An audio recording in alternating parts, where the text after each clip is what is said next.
شهر رمضان الذي أنزل فيه القرآن. السلام عليكم ورحمة الله وبركاته. الحمد لله الذي معز من عطاءه واتقى wa mudilli man khalafa amrahu wa asa. Asyhadu an la ilaha illallah wa asyhadu anna Muhammadan abduhu wa rasuluhu la nabiyya ba'dah. Allahumma fassalli wa sallim ala nabiyyina Muhammadin wa ala alihi wa ashabihi wa man tabi'ahum bi ihsanin ila yaumiddin wa ba'd. Jamaah salat subuh Masjid Mujahidin rahimakumullah. Manusia di dunia ini terbagi menjadi 3 golongan. Golongan orang-orang yang beriman disebut mukmin. Golongan orang-orang yang kufur disebut kafir. Golongan yang ketiga adalah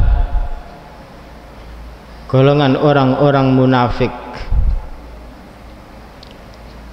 Cirinya, orang yang beriman menghabiskan umurnya untuk yatazawwadun, untuk mengumpulkan bekal untuk kehidupan kedua setelah kematian. Maka perintahnya watazawwadu fa inna khairaz zadit taqwa. Adapun ciri orang-orang kafir, di dunia mereka yatamatta'un wa ya'kuluna kama ta'kulul an'am. Mereka bersenang-senang di dunia. Mereka makan bagaikan binatang. Ya'kulun kama ta'kulul an'am. Adapun orang-orang munafik, cirinya adalah pencitraan.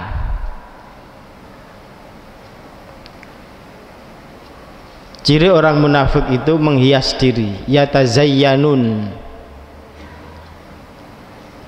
Tema kita pada hari ini adalah munculnya orang-orang munafik pada perang Uhud. Kita pahami dulu apa itu munafik. Munafik itu dari kata an-nafaq. Dalam bahasa an-nafaq itu lorong. Jadi kalau ada jalan, di atasnya ada jalan, di bawahnya ada terowongan, yaitu nafaq. Orang-orang yang punya jalur dua ini ya, itu disebut munafik. Munafik itu ada 2 macam. Ada munafik i'tiqadi dan munafik amali.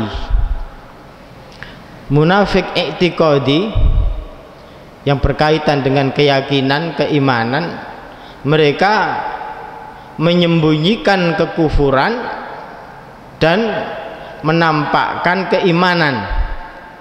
Itu munafik i'tiqadi. Yang kedua, munafik amali, cirinya yang Nabi SAW mengatakan ayatul munafiki thalas, idza hadatsa kadzaba, idza wa'ada akhlafa, wa idza tumina khana. Kalau ngomong dusta, kalau janji tidak ditepati, kalau diberi amanah khianat. Itu munafik amali. Bisa saja dalam diri seorang ngumpul amali dan i'tiqadi itu. dengan sesuatu kepentingan. Nah, kemudian kita menuju kepada sirah nabawiyah. Di periode dakwah di Mekah itu tidak ada orang munafik. Yang ada justru orang-orang menyembunyikan keimanan dan menampakkan kekufuran. Itu di Mekah. Lalu kemudian para sahabat hijrah ke Madinah. Nabi pun juga hijrah ke Madinah. Nah, di Madinah itu yang sebelumnya namanya adalah Yathrib. Di sana penghuninya adalah kabilah atau suku Aus dan Khazraj dan orang-orang Yahudi.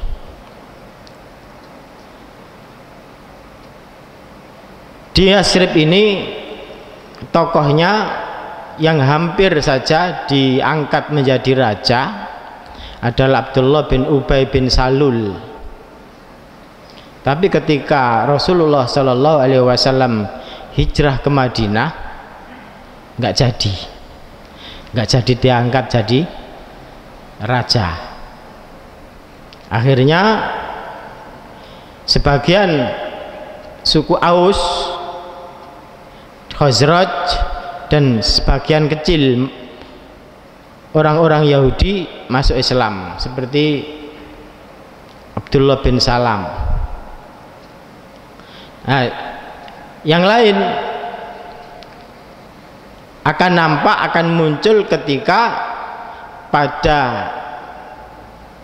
tahun kedua Hijriah setelah hijrahnya Nabi terjadi perang Badar Kubra yang kemudian dimenangkan oleh kaum muslimin. Nah, disinilah munculnya orang-orang munafik. Kalau orang muhajirin tidak ada yang munafik, karena mereka dari Mekah hijrah ke Madinah itu atas pilihannya sendiri, tidak ada keterpaksaan. Nah, ketika Islam sudah kuat, maka orang-orang yang sebenarnya tidak menerima Islam, mereka menampakkan keimanan. Maka disebutkan di awal surat Al-Munafikun yang tadi dibaca, idza ja'akal munafiquna qalu innaka la rasulullah. Nah, ketika datang kepadamu Muhammad orang-orang munafik, dia mengatakan sungguh engkau adalah Rasulullah, dikasih lam di situ. Ini untuk menunjukkan supaya kelihatan mereka ini orang beriman. Sungguh engkau Rasulullah. Nah, itu muji-muji begitu. Maka kemudian diingatkan, meskipun mereka tidak mengatakan itu, Allah menjadi saksi bahwa Muhammad engkau adalah Rasulullah, dan mereka orang-orang munafik itu bohong. Itu. Nah, setelah perang Badar Kubra, setahun kemudian pasukan kafir Quraisy mau menuntut balas dari kekalahan di perang Badar yang banyak pemimpin-pemimpinnya meninggal. Pada saat itu hari Jumat, Nabi Shallallahu Alaihi Wasallam ketika mendengar bahwa akan ada serangan dari Mekah yang jumlahnya sekitar 3.000 pasukan yang lengkap dengan senjata, Nabi mau menyambutnya itu di dalam kota, mau perang kota.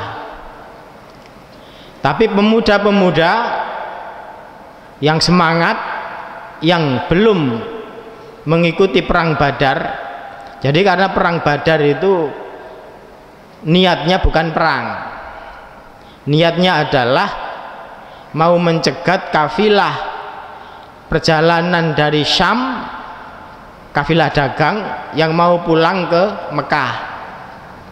mau dicegat, mau dirampas barangnya sebagai pengganti harta kaum muslimin muhajirin yang dirampas ditinggal di Mekah. Karena para muhajirin ketika hijrah nggak bawa apa-apa, hartanya semua barang, rumah dan lain sebagainya ditinggal, hanya orangnya saja datang ke Madinah. Nah itu sebagai maunya seperti itu, tapi keinginan Allah Subhanahu wa Ta'ala harus perang, makanya nggak seimbang secara matematika, nggak mungkin menang gitu. Nah adapun perang Uhud ini karena setelah di voting, jadi sejak zaman itu sudah ada voting, Nabi kemudian mengalah mengikuti suara terbesar terbanyak, yaitu perang di luar kota. Itu akhirnya dipilihlah Gunung Uhud. Kalau sampean umroh atau haji di Madinah, di sana bisa melihat Gunung Uhud yang membentang seperti itu dan luar biasa, yang punggung kaum muslimin berada di Gunung Uhud dan wajahnya menghadap ke Madinah. Dan Nabi SAW sudah mewanti-wanti pada para pasukan yang saat itu pasukannya hampir 1.000, hampir. Hanya saja ya ini munculnya munafik ini, itu terang-terangan. Abdullah bin Salul tadi, Ubay bin Salul, dia pulang dengan membawa 300 pasukan. Nah, dibawa pulang dengan alasan karena Madinah nggak ada yang jaga, dan dia berharap orang-orang Islam kalah memang itu. Akhirnya pulang tinggal 700. Yaitu kemudian Nabi SAW membagi, termasuk yang juru panah, pasukan pemanah di atas Gunung Uhud, yang Nabi berpesan apapun yang terjadi jangan sampai turun. Ya, di gelombang pertama kaum musyrikin kocar kacir. Nah ketika mereka lari tunggang langgang meninggalkan harta rampasannya, hartanya, kaum muslimin sibuk mengambil ghanimah. Kemudian yang di atas gunung tertarik juga ingin membantu mengumpulkan ghanimah.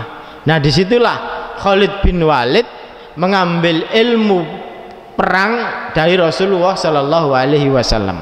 Kenapa Rasulullah mewanti-wanti, mesan dengan sangat jangan sampai meninggalkan posisi tempat pemanah tadi. Itulah kemudian digunakan oleh Khalid bin Walid dengan sisa pasukannya. Ia memutar. Ya, kalau kita bayangkan luar biasa, dengan kuda memutari lewat belakang Uhud.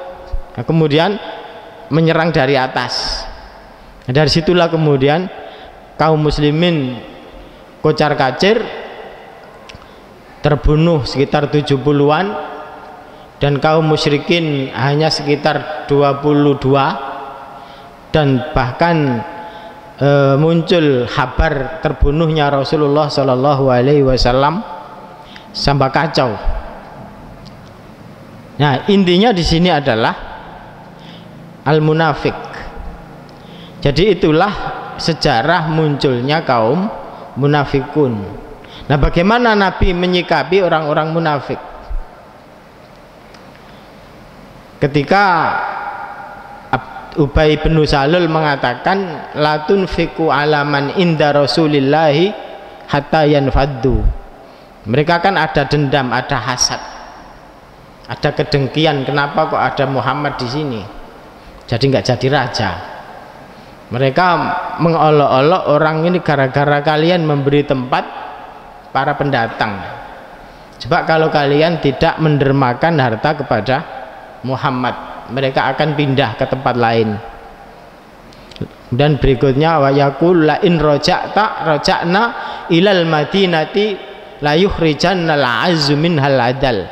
Kalau kita kembali ke Madinah, kami akan mengeluarkan orang-orang yang terhormat itu menjadi hina. Ada anak kecil yang mendengar itu langsung melapor Nabi. Nabi tetap bersabar. Ketika mendengar itu, nah disitulah Ubay bin Salul mendekati Nabi, gitu. Kemana-mana gandeng Nabi dan mengatakan innaka la Rasulullah. Bahkan kemudian anaknya sendiri Abdullah itu datang kepada Nabi, ya Rasulullah, kalau engkau hendak membunuh bapakku, suruhlah aku saja yang membunuh.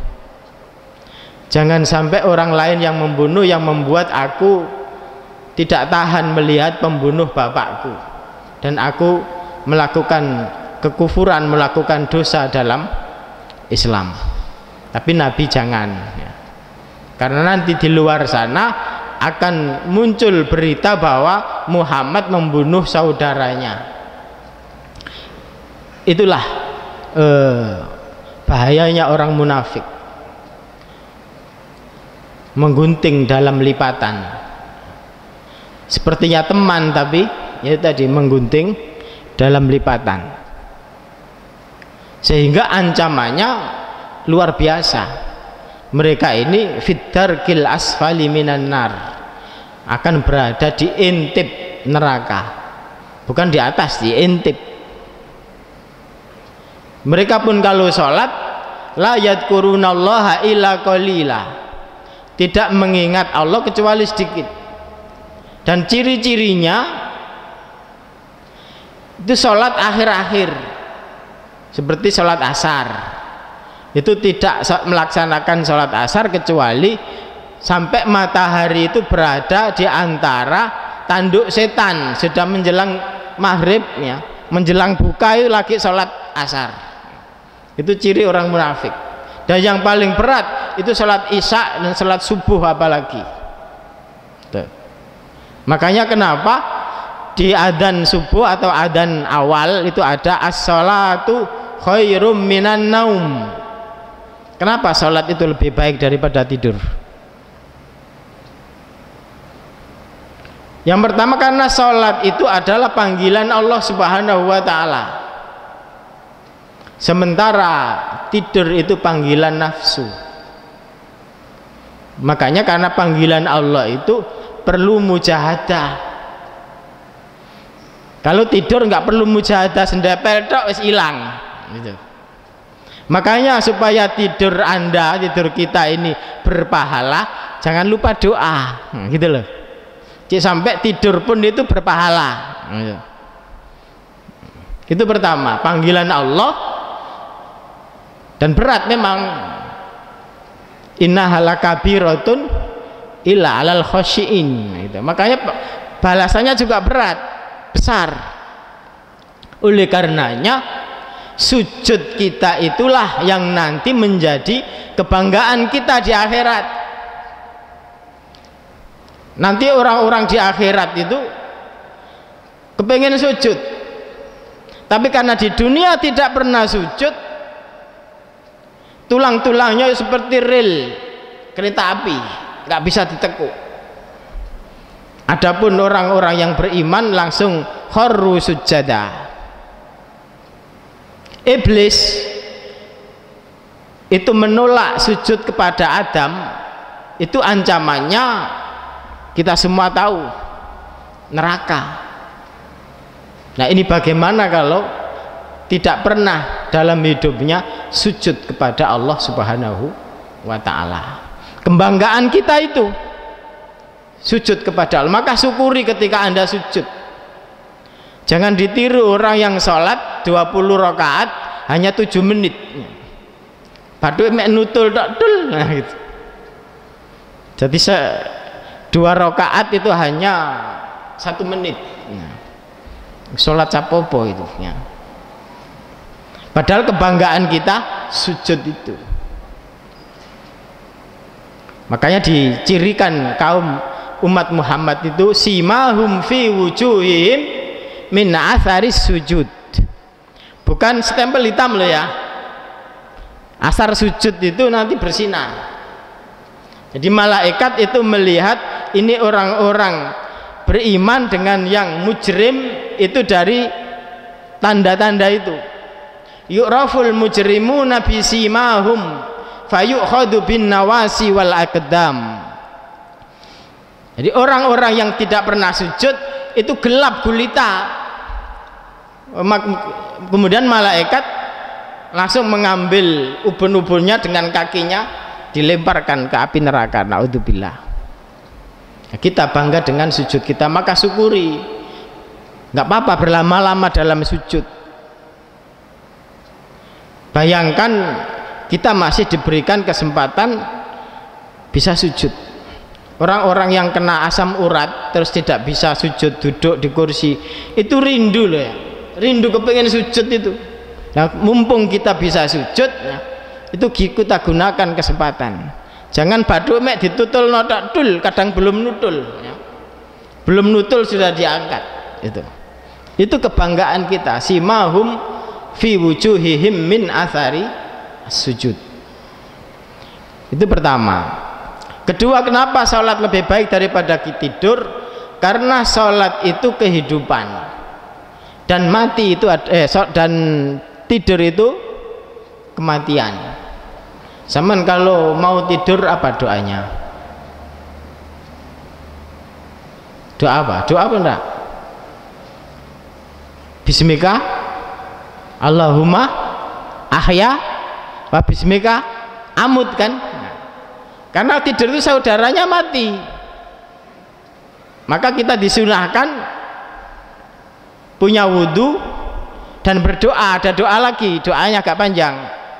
Allahumma aslamtu nafsi ilaika wa wajjahtu wajhi ilaik wa fawattu amri ilaik wa alja'tu dhahri ilaik rahbatan wa rahbatan ilaik la malja'a wa la manja minka illa ilaik amantu bi kitabikal ladzi anzalta wa bi nabiyyikal ladzi arsalta. Nanti sampai kalau enggak ini googling ya. Apa kata Nabi SAW? Kalau tidur itu bablas enggak bangun lagi, maka dia meninggal dalam keadaan fitrah. Dan diantara orang yang didoakan malaikat itu ketika tidur dengan punya wudhu. Itu. Kalau bangun apa doanya? Alhamdulillah alladzi ahyana kan? Ahyana. Karena orang itu ketika tidur ya, sukmanya itu melayang-layang bersama malaul a'la itu. Dan yang bisa begitu itu ketika dia dalam keadaan suci. Makanya bisa bertemu orang yang sudah meninggal ya. Atau ketemu yang orang belum pernah ketemu itu. Karena ruh itu junudun mujannadah. Ruhnya orang baik akan ketemu yang baik-baik. Orang yang jahat dimanapun akan ketemu konco sing jahat gitu. Misal jamaah haji atau jamaah umroh datang ke Mekah, Madinah, itu sing biasa ngerumpi di sana nanti ketemu orang-orang ngerumpi gitu. Orang-orang saleh ya ketemu nanti orang-orang saleh, ngumpulnya ya seperti itu. Ruh kita juga begitu. Maka kadang kita sering terjadi di dunia nyata, saya kok pernah ketemu sampean ya gitu. Sing yang di tadi itu orangnya kayak gak pernah ya, itu di mimpi itu. Atau sampean pernah kayak saya pernah tuh lewat sini ya, di mana ya, kapan ya, nah itu di sana tadi, di alam mimpi itu. Itu yang kedua. Dan sholat itu kehidupan, karena inilah yang pertama kali nanti akan dihisab ya, dan menjadi celengan kita nanti sebagai bukti kepada Allah Subhanahu wa ta'ala. Dan yang ketiga, sholat itu adalah istirahatnya ruh dan tidur istirahatnya jasad. Makanya Nabi SAW itu apabila ditimpa permasalahan itu bingung gitu, keluar masuk pintu, nunggu kok Bilal nggak datang-datang ya gitu. Nah kalau Bilal kemudian notok pintu Nabi, tok tok tok, itu nabinya gembiranya sama luar biasa. Kemudian Nabi mengatakan, ya Bilal arihna bisolah. Jadi Nabi itu kalau punya masalah itu kangen nang sholat. Kok Bilal gak teko-teko ya? Karena kalau Bilal datang berarti sudah masuk waktu sholat. Jadi tidak seperti kita lagi enak-enak loh wis adzan gitu. Bisa adzan itu ganggu itu, apalagi lo ya gitu, lalu ya gitu, tidak ada rasa rindu. Padahal diantara ciri orang yang mendapat naungan nanti di akhirat ketika tidak ada naungan, diantaranya qalbuhu mu'allakun bil masajid, yang hatinya terpaut di masjid. Ketika pulang itu kepengen rindu, kepengen balik nang masjid meneh gitu. Bukan karena masjidnya sejuk, bukan, tapi karena rindu nanti ketemu Allah Subhanahu wa Ta'ala. Ya kita harus berlatih itu. Bagaimana kita bisa rindu akan sujud lagi. Ya Bilal arihna bisolah, buatlah kita istirahat dengan sholat. Jadi jangan dipandang sholat itu mengganggu, mengambil waktu Anda itu. Dan tidur itu adalah panggilan nafsu. Maunya nafsu kok ya tidur ae. Nesok gak ada nyambut gawe turu wae nang rezekine akeh kan begitu. Maunya itu. Nesok turu wae terus moro-moro kelunting ya. Rekeningnya ada yang masuk gitu. Maunya kan begitu, nafsu itu. Yang terakhir, kenapa sholat lebih baik daripada tidur? Karena semua manusia, yang mukmin, yang kafir, yang fasik, yang munafik ya, itu semuanya tidur itu. Tapi yang sholat khususnya asar dan subuh, yang menjaga sholatul wusta dan subuh itu hanya orang-orang yang beriman. Allah Subhanahu wa Ta'ala memerintahkan kita untuk menjaga sholat 5 waktu, tapi disebut khusus asar dan subuh.